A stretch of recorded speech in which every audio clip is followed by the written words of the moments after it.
മലയാളത്തിന്റെ ശ്രീനിവാസൻ. മലയാളികൾ ഉള്ളിടത്തോളം കാലം തന്നെ മലയാളത്തിന്റെ ഐക്കണായിട്ട് തന്നെ ശ്രീനിവാസൻ നിലനിൽക്കും.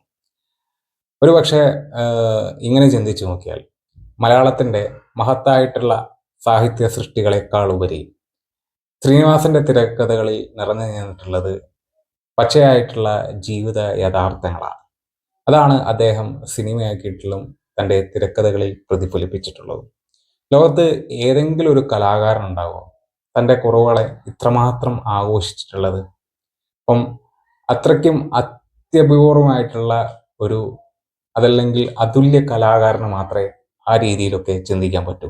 ശ്രീനിവാസൻ കടന്നു വന്നിട്ടുള്ള ആ ഒരു കാലഘട്ടത്തിൽ നായകസങ്കല്പം എന്ന് പറയുന്നത് പേശീബലവും അതേപോലെ തന്നെ സൗന്ദര്യ ആരാധനയും നിറഞ്ഞു നിൽക്കുന്ന ആ ഒരു കാര്യങ്ങളായിരുന്നു അന്നുണ്ടായിരുന്നത്. അങ്ങനെയാണ് ശ്രീനിവാസൻ അവിടേക്ക് കയറി ചെല്ലുന്നത്. അപ്പം ഒട്ടും ഗ്ലാമർ അല്ലാത്ത, അതല്ലെങ്കിൽ പതുക്കെ സംസാരിക്കുന്ന, അതുമല്ലെങ്കിൽ സംസാരിക്കുമ്പോൾ ഒരു ശരീരഭാഷയിൽ വിറയൽ വരുന്ന അദ്ദേഹം നമ്മുടെ മലയാളിയുടെ ഹൃദയത്തിലേക്ക് പതിയാൻ ഒരു കാരണം അദ്ദേഹം നമ്മളെ വിസ്മയിപ്പിച്ചത് കൊണ്ടും അല്ല, അദ്ദേഹം മലയാളികൾക്കിടയിൽ നമ്മളെ പോലെ ഉള്ള ഒരാളായതുകൊണ്ടും കൂടിയാണ്. അതുകൊണ്ട് തന്നെ നമുക്കെല്ലാവർക്കും ജീവിതത്തിൽ കൈപ്പേറിയ അനുഭവങ്ങളൊക്കെ ഉണ്ടാകുമ്പോൾ വലിയ വലിയ തത്വശാസ്ത്രങ്ങളെക്കാൾ ഉപരി അതിനെ നേരിടാൻ വേണ്ടിയിട്ട് ഒരുപക്ഷെ ശ്രീനിവാസൻ കഥാപാത്രങ്ങളിലൂടെ സൃഷ്ടിച്ചെടുത്തിട്ടുള്ള നിസ്സഹായതയിലൂടെ കടന്നു പോകുന്ന ചിരികൾ, അത് നമുക്കെല്ലാവർക്കും ആശ്വാസവും ആനന്ദവും കണ്ടെത്തിയിട്ടുള്ള ഒന്നാണ്. അതുകൊണ്ട് തന്നെയാണ് ജീവിതത്തിലെ ഏതെങ്കിലുമൊക്കെ ഒരു സന്ദർഭത്തിൽ ഒരു ശ്രീനിവാസന്റെ ഡയലോഗെങ്കിലും നമ്മുടെ ഒരു ജീവിതത്തിൽ പ്രയോഗിക്കേണ്ടി വരുന്നത്. നമ്മുടേതായാലും നിങ്ങളുടേതായാലും.